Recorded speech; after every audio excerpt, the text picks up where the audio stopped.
నమస్తే. Cockroach Janata party అసలు రంగు బయటపడుతోంది. అభిజిత్ దిప్కే అడ్డంగా బుక్ అయిపోయినట్టుగా కనబడుతోంది. వాళ్ళు చేస్తున్నటువంటి ఉద్యమాలు, నిరసనలు, ధర్నాలు విద్యార్థుల కోసం కాదు. వాళ్ళ ఎజెండా, హిడెన్ ఎజెండా వేరే ఉంది అనేటువంటి విషయం, ఆరోపణలు ముందు నుంచి వినిపిస్తున్నాయి. ఇప్పుడు రోజు రోజుకి ఈ అనుమానాలు మరింత బలపడుతున్నాయి. తాజాగా ఒక కోర్ కమిటీ మీటింగ్ జరిగింది. Cockroach Janata party core committee meeting జరిగింది. ఈ కోర్ కమిటీలో కొంతమంది సభ్యులను కూడా వాళ్ళు ఎంచుకోవడం జరిగింది. ఈ కోర్ కమిటీ మీటింగ్లో పాల్గొన్నటువంటి వాళ్ళు కానీ, సభ్యులు కానీ ఆమ్ ఆద్మీ పార్టీకి చెందినటువంటి వాళ్ళే సగానికి పైగా ఉన్నారు. ముందు నుంచి వినిపిస్తున్నటువంటి ఆరోపణ, ఇది ఆమ్ ఆద్మీ పార్టీకి బి టీమ్, ఇది అక్కడి నుంచి పుట్టుకొచ్చిందే, అది ఫేడ్ అవుట్ అయిపోయింది కాబట్టి మరొక ఆమ్ ఆద్మీని క్రియేట్ చేసేటువంటి భాగంలో, దాంట్లో భాగంగానే ఈ సీజేపీ అనేది పుట్టుకొచ్చింది. ఇప్పుడు రకరకాల ఆరోపణలు కూడా వస్తున్నాయి. పంజాబ్లో ఒక 9 మంది వ్యక్తుల్ని అరెస్ట్ చేశారు పంజాబ్ పోలీసులు. వాళ్ళు కూడా ఢిల్లీ జంతర్ మంతర్ వేదికగా పెట్రోల్ బాంబులు, ఐఈడీ బాంబులు పేల్చాలని చెప్పి ప్రణాళికలు రచించినట్టుగా పంజాబ్ పోలీసులు ప్రిలిమినరీ రిపోర్ట్లో చెబుతూ ఉన్నారు. మరి వాళ్ళకి సీజేపీకి ఉన్న లింక్ ఏంటి? మెటా సంస్థ కూడా పెద్ద ఎత్తున ఈ ఉద్యమాన్ని మరింత ఉధృతం చేయడానికి కంటెంట్ను ప్రమోట్ చేసిందనేటువంటి విషయాన్ని ఈ మధ్యనే మన పార్లమెంటరీ కమిటీ ముందు కూడా ఒప్పుకుంది. మరి మెటా సంస్థతో సీజేపీకి ఉన్నటువంటి లింక్ ఏంటి? ఆమ్ ఆద్మీ పార్టీతో సీజేపీకి ఉన్నటువంటి లింక్ ఏంటి? ఇప్పుడు ఇవన్నీ కూడా విషయాలు ఒక్కొక్కటిగా బయటపడుతున్నాయి. ఈ నేపథ్యంలో వాళ్ళు కొత్తగా మరొక కార్యాచరణ ప్రకటించారు. సెప్టెంబర్ నుంచి మేము బరిలో దిగుతామని చెప్పి అభిజిత్ దిప్కే అంటున్నాడు. క్యా బోల్తీ పబ్లిక్, అంటే పబ్లిక్ ఏం చెబుతోంది అనేటువంటి అంశాన్ని మీద మేము దేశవ్యాప్తంగా ప్రజలందరినీ కలుస్తామని చెప్పి బయలుదేరుతూ ఉన్నాడు. చాలా విమర్శలు వస్తున్నాయి సీజేపీ మీద, అభిజిత్ దిప్కే మీద అండ్ గ్యాంగ్ మీద. Let's talk. ఈ అంశం మీద మాట్లాడదాం. నాతో జాయిన్ అవుతున్నారు విశ్లేషకులు చాడా శాస్త్రి గారు. శాస్త్రి గారు నమస్తే. నమస్తే అండి. శాస్త్రి గారు, ఇక్కడ అప్పట్లో అరవింద్ కేజ్రీవాల్ గారు అన్నా హజారే గారు చేసినటువంటి ఉద్యమాన్ని అడ్డం పెట్టుకుని, అతనిపై ఉన్నటువంటి సీరియస్ ఎలిగేషను, అన్నా హజారే చేసినటువంటి ఉద్యమాన్ని అడ్డం పెట్టుకుని అతడు పవర్లోకి వచ్చేసాడు, ముఖ్యమంత్రి అయిపోయాడు. తర్వాత అతనితో విభేదించారు, అతను కూడా పక్కకు తప్పుకోమని చెప్పారు. కానీ అరవింద్ కేజ్రీవాల్ యొక్క ట్రూ కలర్, ట్రూ ఫేస్ బయటపడడానికి ఒక 4-5 సంవత్సరాల సమయం పట్టింది. కానీ ఈ సీజేపీ విషయంలో అంత టైం కూడా పట్టినట్టు కనిపించట్లేదు. ఇండియాకు వచ్చి ఒక 2 నెలలు 3 నెలలు అవుతుంది. 2 నెలలు 3 నెలలు కూడా కాలేదు ఇంకా పూర్తిగా. అప్పుడే ఈ ట్రూ కలర్స్ బయటపడుతున్నాయా? ఇది ముఖ్యంగా ఏంటంటే, ఏదైనా ఒక పని మొదలెడితే చిత్తశుద్ధితో మొదలెట్టాలి. ఏ పని చేస్తారు, దేని గురించి అన్నారు వీళ్ళు? నీట్ గురించి అన్నారు. యాక్చువల్గా వీళ్ళు మొదలెట్టింది నీట్ గురించి కాదు. మే 15వ తారీఖు నాడు చీఫ్ జస్టిస్ గారు ఒక కేసు సందర్భంగా అనధికారికంగా ఒక మాట బొద్దింకలు అని వాడారు. కొంతమంది లాయర్లు ఫేక్ డిగ్రీలు తీసుకొని వచ్చి వ్యవస్థ మీద పడి తింటున్నారు, బొద్దింకలా అన్నారు. అది కొంతమంది యువతనంతా అన్నారని చెప్పి తీసుకొచ్చి, ఎక్కడో అమెరికాలో కూర్చొని ఒక కుర్రాడు మే 15 సిజేఏ గారు అంటే 16వ తారీఖు నాడే ఇన్స్టాగ్రామ్ లో 16-17 తారీఖులు ఇన్స్టాగ్రామ్ లో ఒక అకౌంట్, బొద్దింకల party account, cockroach Janata party అని వెంటనే ఓపెన్ చేసేసాడు. అసలు సిజేఏ గారు సుప్రీంకోర్టు విషయాలు మనమే రోజు పరిశీలించాం. అటువంటిది ఎక్కడో అమెరికాలో కూర్చున్న విద్యార్థి, రోజు చదువుకుంటున్న విద్యార్థి, భారత్లో సుప్రీంకోర్టు ఆయన మాట్లాడిన మాటలు తీసుకొని వెంటనే దాని మీద రియాక్ట్ అవడం, మర్నాడే దాని మీద మీకు సోషల్ మీడియా అకౌంట్ ఓపెన్ చేయడం, ఓపెన్ చేసి ఒక వారం రోజుల్లో 2 కోట్ల మంది సబ్స్క్రైబర్స్ రావడం. ఇదంతా చూస్తే చాలా ఆశ్చర్యంగా ఉంటుంది. ఎవరు వెనకాతలు లేకుండా జరిగే అవకాశం ఉందా? ఎంత ముందు ప్లానింగ్ లేకుండా ఒక వారం రోజులు 2 కోట్ల మంది ఎట్లాగొస్తారు సబ్స్క్రైబర్స్? ఇప్పుడు తాజాగా మీరు చెప్పినట్టు మెటా ఇప్పుడు ఒప్పుకున్నారు. అంటే పరోక్షంగా వీళ్ళు డైరెక్ట్గా మేము సీజేపీకి సాయం చేసామని ఒప్పుకోలేదు, కానీ మేము డబ్బులు తీసుకొని ఒక కంటెంట్ బాగా ప్రమోట్ చేసామని ఒప్పుకున్నారు. సో అదే ఏమవుతుంది అనమాట, ఇది సడన్ గా ఏదో కొత్తగా కుర్రాళ్ళు వచ్చేసి నీటి ఉద్యమం అనలేదు. మొదలెట్టింది వాళ్ళు చీఫ్ జస్టిస్ గారి వ్యాఖ్యల మీద మొదలెట్టి దాని తర్వాత నీటి ఉద్యమం కింద తీసుకున్నారు. పోనీ మంచిదే, నీటి ఉద్యమం కింద తీసుకున్న వాళ్ళు నీటి గురించి మాట్లాడారు. 20 రోజుల ధర్నాల్లో నీటి గురించి 5 నిమిషాలు కూడా మాట్లాడలేదు. ఎంతసేపు కమ్యూనిస్ట్ ఐడియాలజీ గురించి, ఆర్ఎస్ బీజేపీని తిట్టడం, హిందుత్వాన్ని తిట్టడం, లేకపోతే జైల్లో ఉన్న వాళ్ళని విడిపించడానికి ఇవే మాట్లాడారు తప్పితే నిజమైన నీటి సమస్యలు మాట్లాడలేదు. అంటే వీళ్ళ ఉద్దేశం అసలు యాక్చువల్గా నీటి సమస్యలు కానీ, విద్యార్థుల సమస్యలు కానీ, యువత సమస్యలు కానీ కాదు. మన చుట్టుపక్కల దేశాల్లో బంగ్లాదేశ్, నేపాల్, శ్రీలంకల్లో ఆందోళన చేసి ప్రభుత్వాన్ని కూల్చేశారు. అదే తరహాలో భారత్లో కూడా విద్యార్థుల్ని, యువతని రోడ్డు మీదకి తీసుకొచ్చి ఆందోళన చేసి ప్రభుత్వాన్ని దింపాలని ఒక ప్లాన్ ఇస్తారు. నా పర్సనల్ వ్యక్తిగత ఒపీనియన్ అభిప్రాయం ఏంటంటే, ఈ మొత్తం వ్యవహారం అంతా వెనకాతల ఖచ్చితంగా అరవింద్ కేజ్రీవాల్ గారు ఉన్నారు. ఎందుకంటే ఎక్కడ చూసినా ఆయన ఫుట్ ప్రింట్స్ కనిపిస్తూనే ఉన్నాయి. ఆందోళన మొదలైన దగ్గర నుంచి ఈ రోజు దాకా మేము రాజకీయాల్లోకి రాలేదు, మాకు రాజకీయాలు అవసరం లేదు, మేము దేశంలోని వ్యవస్థను మార్చడానికి వచ్చాం, నాకు ఏ పదవి అక్కర్లేదు, మా వాళ్ళు ఎవరు పదవులు తీసుకోరు, ఇన్ని రకాలు చెప్పారు. నేను ప్రభుత్వ వాహనాలు వాడడం, మేము ఇవ్వడం రకరకాలు చెప్పారు అన్ని. సేమ్ అదే టైప్లో ఇప్పుడు వీళ్ళు కూడా, మేము కూడా వీళ్ళేమంటున్నారు, మేము ఆందోళన చేస్తాం అంతే తప్పితే మాకే ప్రభుత్వ పదాలు అక్కర్లేదు, రాజకీయ పార్టీ ప్రారంభం, సేమ్ అదే తరహా అలాగే మాట్లాడుతున్నారు వీళ్ళు కూడా. తర్వాత మరో ముఖ్య విషయం, మీరు ఇందాకలంటే వీళ్ళు కోర్ కమిటీ ఒకటి స్టార్ట్ చేస్తామని చెప్పారు. నిజమే, అది 14 మందితో నన్ను కోర్ కమిటీ పెట్టారు. ఆ 14 మందిలో చూస్తే 7 నుంచి 8 మంది పాత ఆప్ కార్యకర్తలు లేకపోతే కార్యకర్తలుగా పనిచేసింది. అసలు ఈ బుద్ధింక పార్టీ మొదలెట్టింది, కాక్రోచ్ పార్టీ మొదలెట్టిన అభిజిత్ దిక్కే ఆయన 2020 నుంచి 2023 దాకా ఆ పార్టీలో అధికారికంగా పనిచేశారు. అంతేకాదు ఢిల్లీ ప్రభుత్వం విద్యాశాఖ సలహాదారుగా కూడా పనిచేశారు. సో ఇది ఆ పార్టీకి పూర్తిగా పేరు మార్చి మరో పార్టీ కింద వచ్చింది. అక్కడ 2000 మొన్న ఢిల్లీ ఎన్నికల్లో ఆయన ఓడిపోవడం, కేజ్రీవాల్ గారు ఓడిపోవడం, తర్వాత అంతకుముందు లిక్కర్ స్కామ్ లో ఆయన పేరు రావడం, సో ఓవరాల్ గా ఓటర్ల దగ్గర ఆయన పరువు పోయింది, దేశవ్యాప్తంగా ఆయన పరువు పోయింది. సో అందుకని అదే ఆపుతోటే దేశంలో మళ్ళీ రాజకీయాలు చేయడం ఇబ్బంది అవుతుందని ఈ సిజేపీ అనే పార్టీని ముందుకు తీసుకొచ్చి, కుర్రాళ్ళు ముందుకు తీసుకొచ్చి వెనకట్ల ఆయన నుండి ఇదంతా నడిపిస్తున్నారు.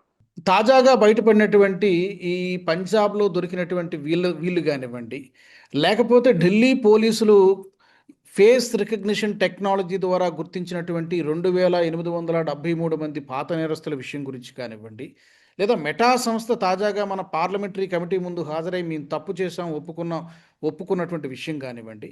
ఎందుకంటే ఈ ఉద్యమం పుట్టిందే సోషల్ మీడియా ప్లాట్ఫామ్ మీద పుట్టింది, ఇన్స్టాగ్రామ్లోను ఫేస్బుక్లోను పుట్టింది. అక్కడి నుంచి క్రమక్రమంగా పెద్దదై మనకి ఒక్కసారిగా రోడ్ల మీదకి వచ్చినటువంటి పరిస్థితి.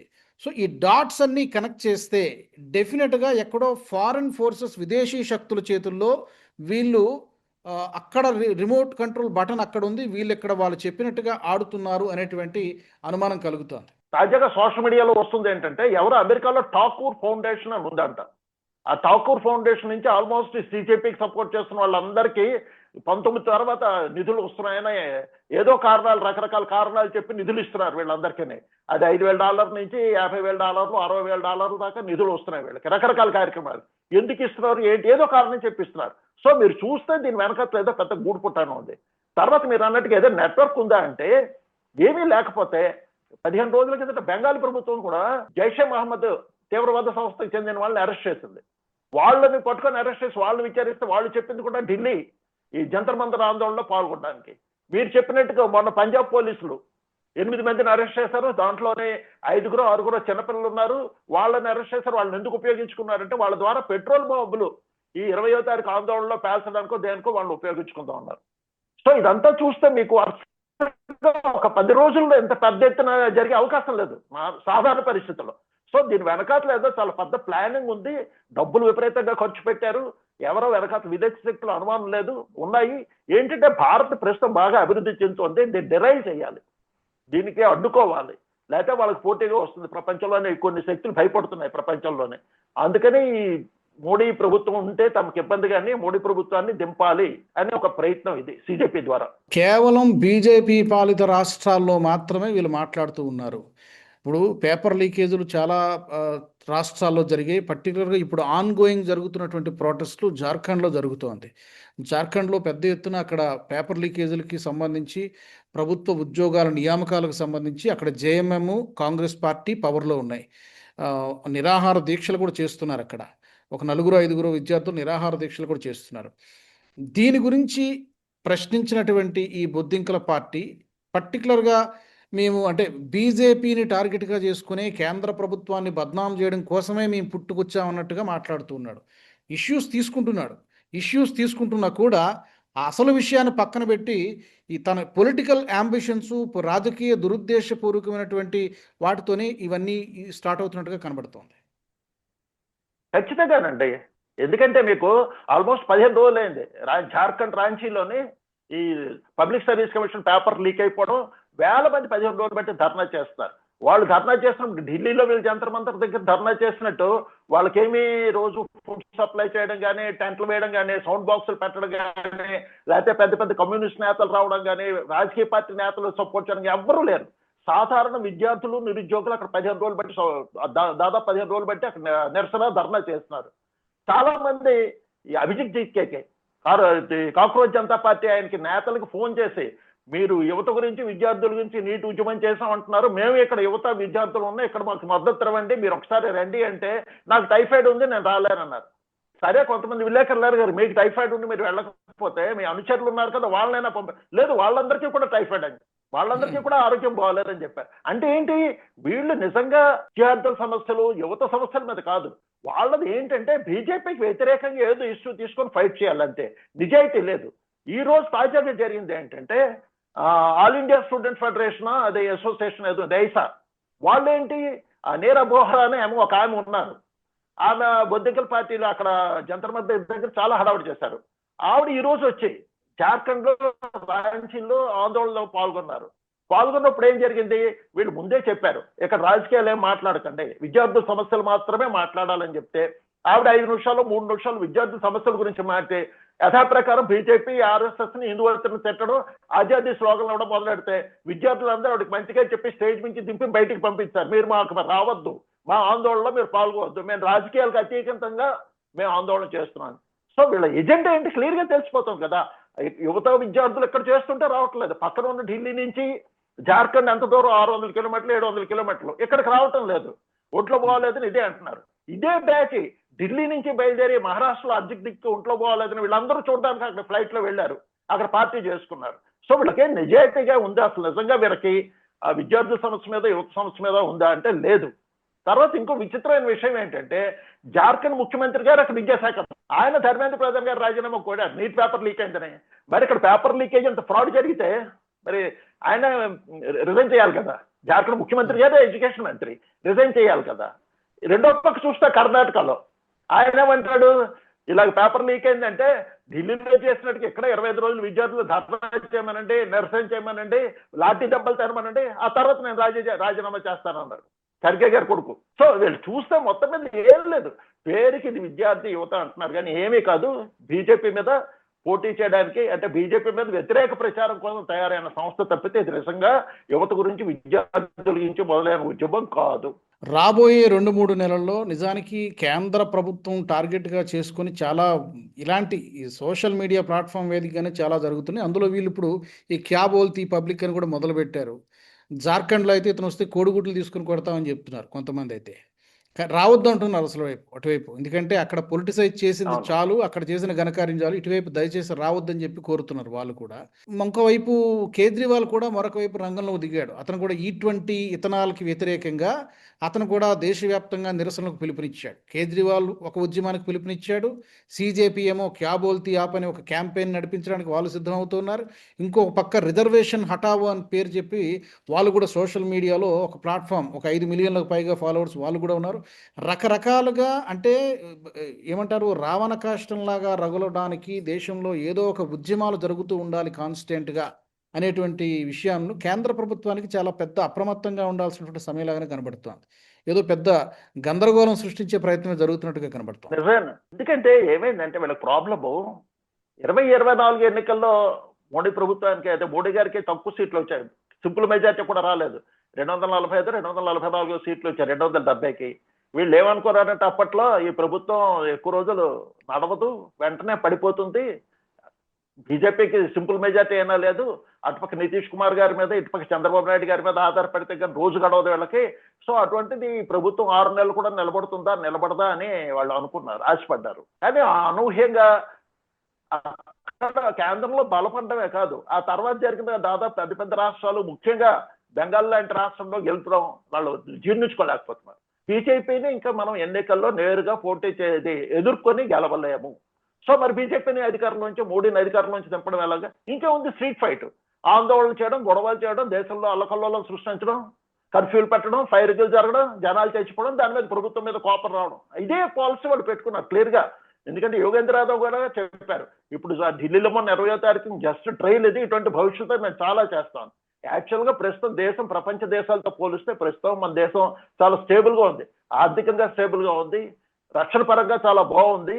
కొత్త కొత్త ప్రాజెక్టులు, కొత్త కొత్త రైల్వే లైన్స్, కొత్త కొత్త విమానాశ్రయాలు, కొత్త కొత్త రైల్వే స్టేషన్లు, కొత్త కొత్త హైవేలు విపరీతంగా కడుతున్నారు. ఎక్కడ చూసినా దేశంలో ఏ మూల చూసినా మీకు అభివృద్ధి జరుగుతున్నది కనిపిస్తుంది, మన కళ్ళకి కనిపిస్తుంది. సో ఈ పరిస్థితుల్లో ఏమాత్రం దేశంలో ఆలోచనలు లేగినా సరే దేశానికి ప్రమాదం. వాళ్ళకి అదే అక్కర్లేదు, ప్రస్తుతం వాళ్ళకి అధికారం కావాలి ఏదోలాగా. కనీసం రేపు 27లో జనవరి తర్వాత ఫస్ట్ హాఫ్ లో జరిగే ఉత్తరప్రదేశ్ ఎన్నికల్లో గెలవాలి అన్నది వాళ్ళ లక్ష్యం. ఆ లక్ష్యం తీసుకే వీళ్ళందరూ ప్రయత్నిస్తున్నారు. ఎంత దాకా సక్సెస్ అవుతారు అన్నది అనుమానమే. ఎందుకంటే గతంలో మనం రైతు ఉద్యమం చూసాము. ప్రజల్లో మద్దతు ఉండాలి, ప్రజలందరూ ఇబ్బంది పడే సమస్యను తీసుకోవాలి. ఒక నీటి సమస్య ఉందనుకోండి, ఓ 10 లక్షల మంది 20 లక్షల మంది విద్యార్థులు, వాళ్ళ పేరెంట్స్, తల్లిదండ్రులు, 140 కోట్ల జనాభాలో 10 లక్షల మంది 15 లక్షల మంది ఎక్కువ కాదు. తర్వాత వీళ్ళకి స్వయంగా మీకు విద్యార్థుల మద్దతు లేదు అని మొదటి 20 రోజులు ఢిల్లీలో ధర్నా చూస్తే తెలిసింది. ఏ రోజు 500 మంది 300 మంది కంటే అక్కడ లేరు. ఒక్క రోజు 20వ తారీఖు నాడు పోగేయడం వల్ల ఒక 50,000 మంది 60,000 మంది వచ్చినట్టు కనిపించింది తప్పితే, సో వీళ్ళు రోడ్ల మీదకి వెళ్ళిన తర్వాత విద్యార్థులు ఎంతమంది నిజమైన విద్యార్థులు అనుమానమే. బహుశా నా ఉద్దేశం ఏంటంటే మళ్ళీ దీని వెనకాతలు కూడా తిరిగేది అదే ఆప్ కార్యకర్తలు, అదే కమ్యూనిస్ట్ కార్యకర్తలు, వీళ్ళు తప్పితే కొత్తగా ఎంతమంది వీళ్ళలో జాయిన్ అవుతారు అన్నది అనుమానమే. ఒక థియరీ ఉంది. అదేంటంటే ఈ plan A, plan B, plan C అన్నట్టుగా రాహుల్ గాంధీని కొంతకాలం ప్రొజెక్ట్ చేశారు. ఇప్పుడు కూడా బహుశా అతను ఒక రిజర్వ్ ప్లేస్లో ఉన్నట్టుగా ఉన్నాడు, ఒక ఆరోపణ. తర్వాత అరవింద్ కేజ్రీవాల్ అనేటువంటి ఫేస్ని బాగా ప్రొజెక్ట్ చేశారు. ఇతను అంటే ప్రభుత్వం మీదకి ఉసుగొల్పడానికి, ప్రభుత్వాన్ని ఏదో విధంగా బద్నాం చేయడానికి, బురద జల్లడానికి. ప్లాన్ సినే ఈ సిజేపీ దీంతో శ్రీకారం చుట్టారు. ఈ అశుతోష్ రంకా కానివ్వండి, పర్టికులర్గా ఈ అభిజిత్ దిప్ కానివ్వండి, అవి ఫెయిల్ అయిపోయినాయి కాబట్టి ఇప్పుడు కేజ్రీవాల్ ఫేస్ పెద్దగా నడవటం లేదు కాబట్టి, పవర్లో లేడు కాబట్టి ఆ స్థానంలో తీసుకొచ్చినటువంటి వాడే ఈ సిజేపీ పార్టీ. సోనం వాంగ్చుక్ని కూడా ఆ విధంగా ఉపయోగించుకుందాం అనుకున్నారు, కానీ సోనం వాంగ్చుక్ మధ్యలోనే తప్పుకున్నాడు.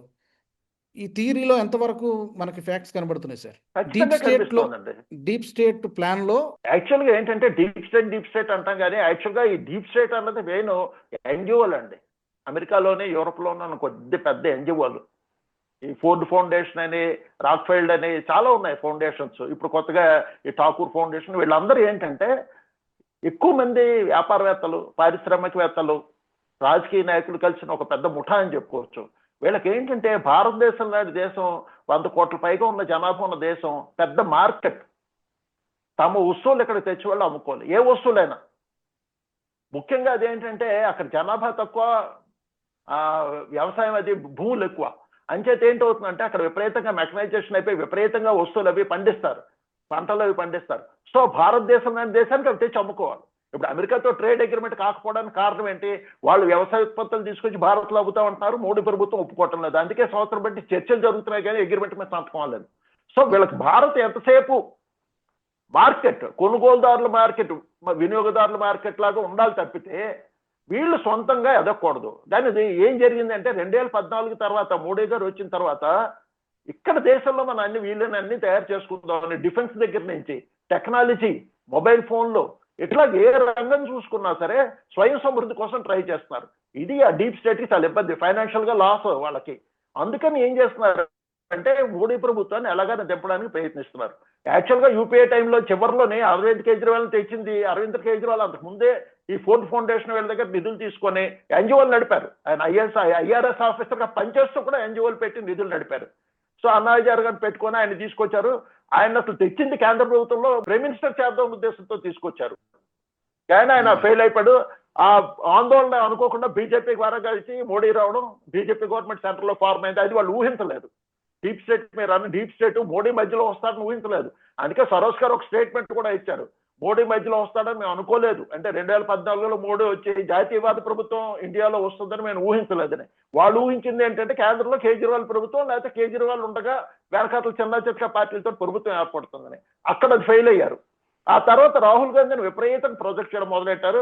ప్రతి పార్లమెంట్ సెషన్ ముందే రాహుల్ విదేశాలు వెళ్ళడం, విదేశాల నుంచి వచ్చిన తర్వాత ఇక్కడ ఏదో హడావుడి చేయడం, పార్లమెంట్ సెషన్ జరిగే నడవనివ్వకపోవడం, ఇలా రకరకాల అడ్డాలు సృష్టించడం చేశారు.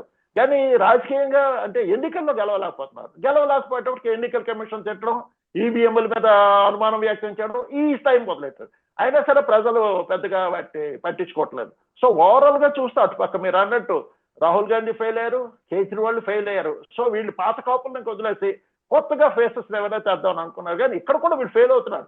ఎందుకంటే కొత్త ఫేస్ ఏం కాదు, అబ్జెక్ట్ దిక్కే అన్నారు. ఆల్రెడీ ఆప్ తోటి ఉన్న వాళ్ళు వీళ్ళందరూ ఆపుకు లింక్ ఉన్నవాళ్ళు. వీళ్ళు మరి కొత్త వాళ్ళు ఎలా అవుతారు చూడాలి, రాబోయే రోజుల్లో ఎలా మార్పులు చెందుతాయో. కరెక్ట్. ఇది చాలా ప్రభుత్వానికి ఒక టెస్ట్ లాంటిదే, అగ్ని పరీక్షనే. దీన్ని ఎదుర్కొని నిలబడడం అనేది కేవలం ఈ బయటికి మనకు ఎదురుగా కనబడుతున్నటువంటి ముఖాలు కాదు, దీని వెనక చాలా పెద్ద పెద్ద హస్తాలే ఉన్నాయి. కాబట్టి వీటి పట్ల అప్రమత్తంగా ఉండాల్సిందే. ఇక్కడ ఉన్నటువంటి పొలిటికల్ పార్టీలు, రాజకీయ కాన్స్పిరసీ, బయట ఉండేది ఎక్స్టర్నల్ ఫోర్సెస్ చేసేది రెజ్యూమ్ చేంజ్ కోసం వాళ్ళు ప్రయత్నం చేస్తున్నారు. దాంట్లో భాగంగా వీళ్ళందరినీ వాడుకుంటున్నాం. మన ప్రజలనే మన వీళ్ళతో మన కంటినే పొడిచే ప్రయత్నం జరుగుతోంది. ఐ థింక్ మోదీ సర్కార్కి ఇది ఒక పెద్ద అగ్ని పరీక్ష. ఎలా ఎదుర్కొంటారో చూద్దాం. థ్యాంక్ యూ శాస్త్రి గారు. నమస్తే అండి. మరి ఈ అగ్ని పరీక్షలో, ఈ పద్మవ్యూహంలో ఎదుర్కొని మోదీ సర్కార్ నిలబడగలుగుతుందా? ఏమి ఇప్పటివరకు అయితే సమర్థవంతంగా ఎదుర్కొన్నట్టుగానే కనబడుతోంది. కాకపోతే కొంచెం గడ్డు కాలం లాగానే కనిపిస్తోంది. మీ అభిప్రాయాలను తప్పకుండా తెలియచేయండి. ఈ బొద్దింకల బ్యాచ్ కానీ, ఇక్కడ జరుగుతున్నటువంటి ఈ రాజకీయ కుట్రలు కానీ, విదేశీ శక్తుల యొక్క ప్రభావం నుంచి కానీ ఏ విధంగా బయటపడగలుగుతుంది మోదీ సర్కార్? తప్పకుండా మీ ఒపీనియన్స్ని కామెంట్ సెక్షన్లో పెట్టండి. వచ్చే ఎపిసోడ్లో మరొక ఇంట్రెస్టింగ్ టాపిక్తో మళ్ళీ కలుసుకుందాం. జై హింద్. ఈ వీడియో మీకు నచ్చినట్టయితే లైక్ చేయండి, 10 మందికి షేర్ చేయండి. అలాగే కామెంట్ల రూపంలో మీ అభిప్రాయాలను మాతో పంచుకోండి. Nationalist hub group of channels ను సబ్స్క్రైబ్ చేసుకుని తెలుగునాట జాతీయవాద జర్నలిజాన్ని ప్రోత్సహించండి. ఈ వీడియో కింద ఉన్న బెల్ ఐకాన్ పై క్లిక్ చేయడం మర్చిపోవద్దు.